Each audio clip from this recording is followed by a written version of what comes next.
Hello guys! Hello Sagittarius! Welcome dito sa aking channel, Kapalaran 888 Sagittarius. Alamin natin kung anong messages, vibration, gabay energy para sa lahat ng Sagittarius. Ito ay general reading. Pwede kang makaresonate. Gamitin mo ang iyong intuition sa panonood. Okay. Sagittarius.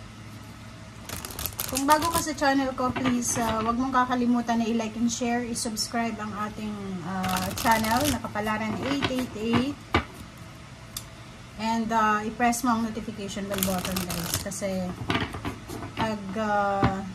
pag na-press mo yan, na-notify ka every time na nag-upload tayo. Okay. Sagittarius,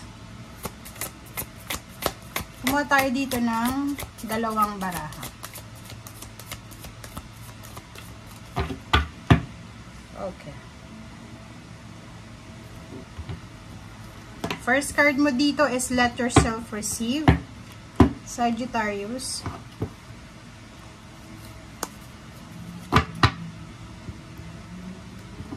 Okay. And dream big. Wow. So, etong dalawang barahang ito, ito nakikita ko na medyo similar ito. Pareho to ng parang Aries or Leo. Hindi ko lang matandaan. Okay, so ito ay para sa February 1 hanggang 15. So, in general siya. Pwedeng mangyari from February 1 to 15 or pwedeng minsan 3 days before ng date na yan or 3 days after. Okay? Minsan pinakamatagal 3 years, 3 months, 3 weeks. Basta 3-3 yan. Okay, yan yung rule ng tarot. Okay, so dito sinasabi ng baraha sa'yo, Sagittarius na dream big. Okay? Malaking impact ito doon sa mga Sagittarius na medyo nawawala ng pag-asa. Doon sa mga Sagittarius na parang helpless, hopeless. Yung parang feeling nila kahit anong gawin nila, walang nangyayari. Yung feeling nila, pinagkaitan sila ng tadhana. Okay? So, dito sinasabi na dream big. Okay? So, i-let go mo yung mga small thoughts tungkol sa mga bagay-bagay na pwedeng maka-apekto sa'yo, physical, mental, especially psychological and financial, spiritual din, okay? And, hayaan mo ang sarili mo na magtagumpay sa buhay, okay? And, if ever lang, may kailangan kang tulong, Sagittarius, if you need some help or pwedeng someone to talk with, hayaan mo yung mga taong pumasok sa buhay mo. Kasi parang nakikita ko siya dito na nagsasuffer kang mag-isa. Yung parang kahit family members mo, hindi mo sinasabi sa kanila kung ano yung pinagdadaanan mo, kung anong nangyayari sa'yo. May health issues ka, may problema ka sa physical health mo, or even emotional. Hindi mo masabi-sabi sa magulang mo, sa kapatid mo, or sa mga close friends mo kasi natatakot kang ma-judge, or alam mo na sa ngayon, mahirap talaga ngayon, mahirap magtiwala kasi mismong kadugo ka pamilya talagang wawasakin ka. Okay? So, nakikita ko sir dito na hayaan mo na matanggap mo kung ano man ang blessings, kung ano man ang guidance, kung ano man ang milagro na gustong ibigay sa'yo ng universe or ng ating Panginoon. Okay? Be open. Be open. Let yourself receive. Be open sa mga blessings na yan. Kasi minsan, hindi tayo aware na maraming biyayang pumapasok sa buhay natin. Hindi natin natatanggap kasi hindi tayo receptive. Okay? Okay.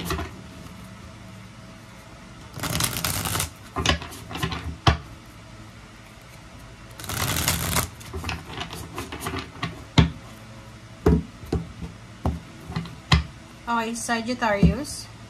First card mo dito is Justice. Wow. Justice, karma, paperwork, contract signing. Pwedeng may kaso kang involved or pwedeng may gusto kang, 'di ba? Ihain na kaso or parang naghahanap ka ng hustisya, justice. Okay? So, nakikita ko sir dito since it's on upright position, positive pa siya. So, pwedeng may mga paperwork na kailangan mong asikasuhin, yung dokumento, mapipirmahan, mga government paperworks, parang ganon, mga IDs, clearances, parang ganon. So, kita ko sir dito na may upcoming ka na events or situation sa buhay mo na pwedeng masasabi mo na hindi pa uli ang lahat. Masasabi mo din na hindi lahat ng tao unfair, parang ganun. So, makaka-experience ka ng fairness sa buhay mo. Pero literal, ganun, pwedeng may mga pipirmahan kang kontrata, work contract, bagong bahay, nalilipatan kung nagre-rent ka lang or bibili ka, sasakyan, or anything na valuable, financial, tangible things, material things. Okay? Three of coins, so, yun na nga. So, similar siya dito, or resonated siya sa three of coins na sinasabi sa'yo na posibleng merong collaboration, partnership, in terms of money. So, diba, every time na mayroon tayong collaboration with someone intimate, pipirma, diba, kasal. Second is yung mga collaboration, teamwork, yun, may pipirmahan ka talaga. Collaboration, partnership sa business, ganun din, pipirma. Sa trabaho, literal yun, sa company, pipirma ka talaga. So, nakikita ko dito, maganda to. Nasa tamang direction ka, Sagittarius, nasa tamang journey ka. Okay? And King of Swords, nakikita ko sa'yo dito na nakafocus ka para sa recovery. Okay? Since it's Three of Swords.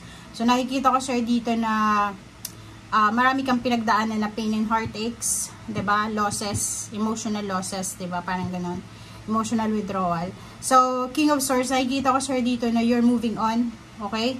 Very, very far from negativity, from Three of Swords. So, magkakaroon ka ng recovery if galing ka sa heartaches, mga broken relationship, broken family, or maraming tao yung nanakit sa'yo. Sinasabi sir dito na decided ka na, King of Swords, nasa target ka na, nandun ka na, alam mo na kung saan yung direction, paalis dito sa painful na situation na to. Okay, Four of Cups and Ace of Swords. So, nakikita ko sir dito, meron dito sa Sagittarius na pwedeng mahinihintay kang sulat or message, chat, call from emotional ito, from friends, from family members, from someone, acquaintance, dating kilala, parang ganon. So, if you're waiting for information, communication, nandito yung Ace of Swords, so sinasabi na posibleng dumating na siya. Okay, from February 1 to 15, may possibilities dito na parating na talaga siya. Okay? And next card natin is Eight of Swords. And then, the Lover. So, nakikita ko sa iyo dito, may iba sa inyo dito na in a relationship, intimate, pwedeng may kalibin partner, may asawa, boyfriend or girlfriend. Nakikita natin dito na kung halimbawa na meron kayong pinagdadaanan na restrictions, silosa yung bawat isa sa inyo, nakikita ko na medyo masisettle nyo yung mga differences nyo sa buhay. Okay, yung mga rason kung bakit kayo nag-aaway-away, kung yung rason kung bakit kayo hindi magkasundo, ay posibleng maayos nyo yan. And yun, diba? So, it's a confirmation na yung mga Eight of Swords sa relationship ay posibleng maayos. May completion, meron ditong satisfaction ka na mararamdaman. Okay, and Wheel of Fortune, wow, so it's 10-10, is completion talaga. So, nakikita natin ditong merong achievements, completion, and satisfaction kang mararamdaman in terms of money and especially in terms of relationship. Okay, pwede may mga contract signing, pero may mga finished contract na din para sa inyo, sa iba, may mag-finish contract, and then magsasign sila ng another contract or renewal of contract. And Wheel of Fortune, yung Wheel of Fortune dito is all about changes, transformation. So, sa kung ano man to na pagbabago sa buhay mo na gustong mabago mo, sinasabi siya dito na on the way na siya.